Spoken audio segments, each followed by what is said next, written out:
So CARPHA is the Caribbean Public Health Agency. We serve 26 island states, from as large as Jamaica, Guyana, to Montserrat, St. Vincent and the Grenadines. Our typical member state, I would say, has a population of about 100,000 people. We have smaller member states with 50,000 population or less. CARPHA's role in the region is involved with public health surveillance. We monitor what is happening within the region. Collecting data is quite critical to us, and the more real time we could have that data is the more we could make more informed decisions with regards to what measures we need to take.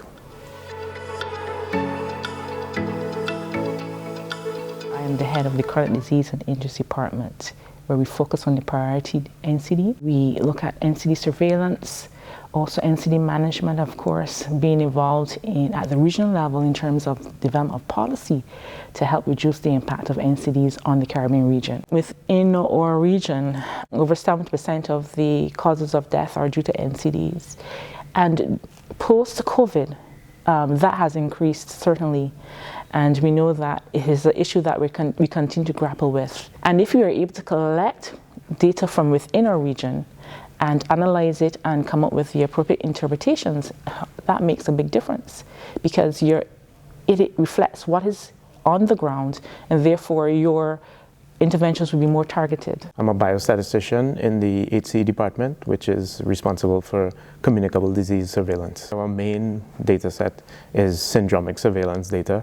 So, at a clinic level, you have the doctors and the nurses diagnosing patients with certain syndromes like gastroenteritis, fever, respiratory symptoms, etc. What happens is that it gets aggregated from the clinic level up to the national level, and then eventually the country sends data to CARPHA on a weekly basis. And then one of the things we would do is we would detect any unusual activity, like a sudden upsurge in cases, and it being unusual for the time of year. Let's say there's a country, we get 56 cases of gastro, and our methodology tells us usually it's about 18 cases, right? If we detect an aberration, we would reach out to the country and see if we could facilitate some kind of support if they need any. I'm the IT manager at CARPHA. We support 26 member states in the Caribbean. Each member states are at different level of development. So what we have been doing,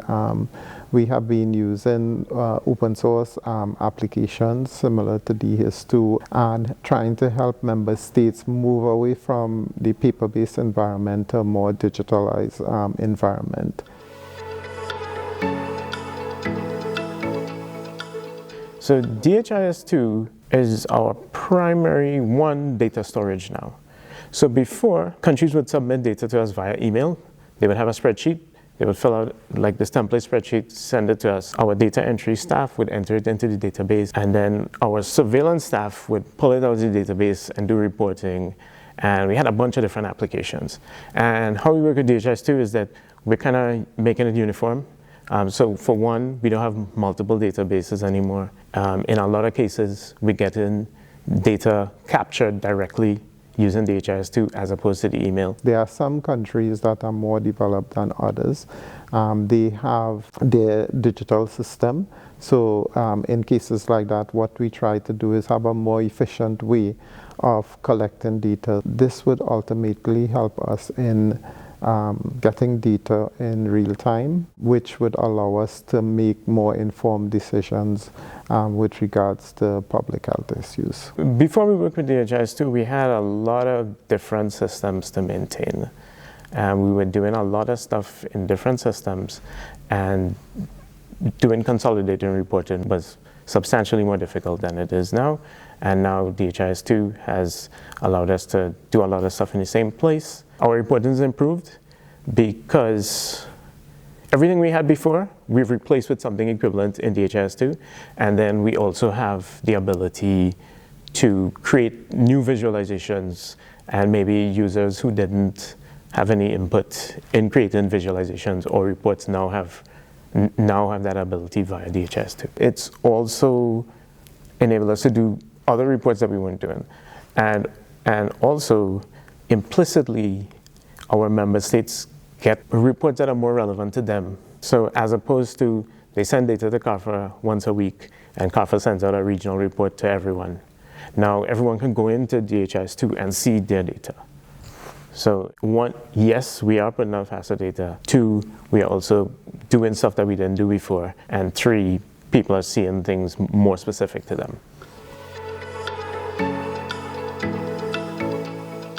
I think one of the biggest gains in terms of the Caribbean is that we have always been at the forefront of coming up with solutions that could, make a positive impact. When we look at the Caribbean, many of our islands, we are sometimes limited by the amount of funding or resources on the whole in terms of being able to develop the programs that we need to make an impact on NCDs or any other health issue that we are grappling with. And DHIS2 provides such a wonderful solution in terms of the program in itself allows us to collect high quality data that will then mean we can develop the policies that address the underlying root causes. Commercial application has a cost to it.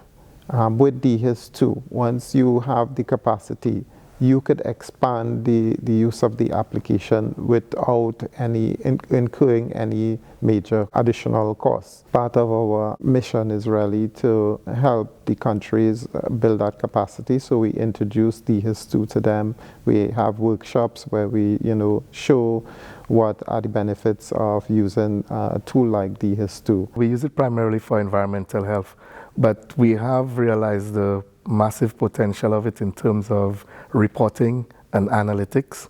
So we actually want to use it for that. We have an immunization registry running on it, where all the health centers can now submit their vaccination schedules and immunization schedules, as well as the individuals who actually got vaccinated, onto the platform without having to fill it out on paper and then submit it to the central health information unit. So everything is done quicker. Everybody, you set up once, you give permissions once, and whoever needs to access, they see what they want. If you want a report, you want to see a dashboard, you see the dashboard. I think it's very beneficial, in that aspect. Just a software to have everything neatly packed together. It makes their work easier. Data collection before used to be like you enter it in an Excel document and then you email it to the epidemiologist or they probably send paper. But now it makes it easier because as soon as they enter it in real time, the epidemiologist will be able to see it at the ministry.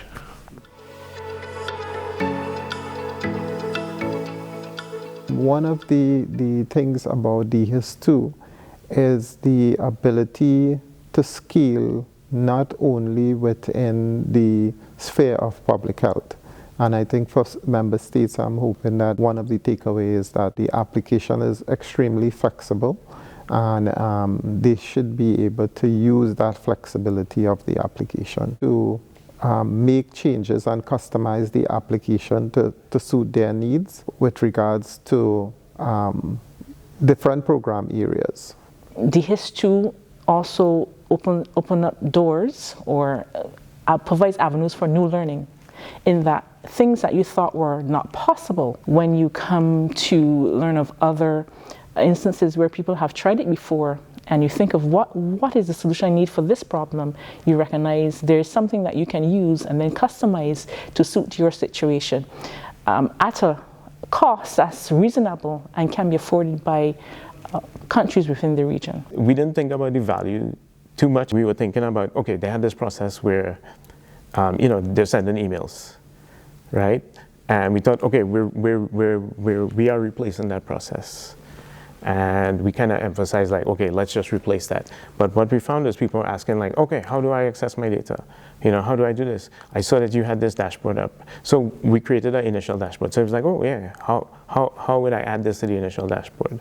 How do I do this? How do I do this? So all the things we were planning, like, to do like 2 months down the line, they were asking for it. We used to get occasional requests We will say, do you have the data that we sent us in that we sent to you in 2015? We used to get these requests periodically, and now people can do that by themselves. A lot of people are implicitly using DHIS2 as a data management solution for their own data, and now they have access to it directly.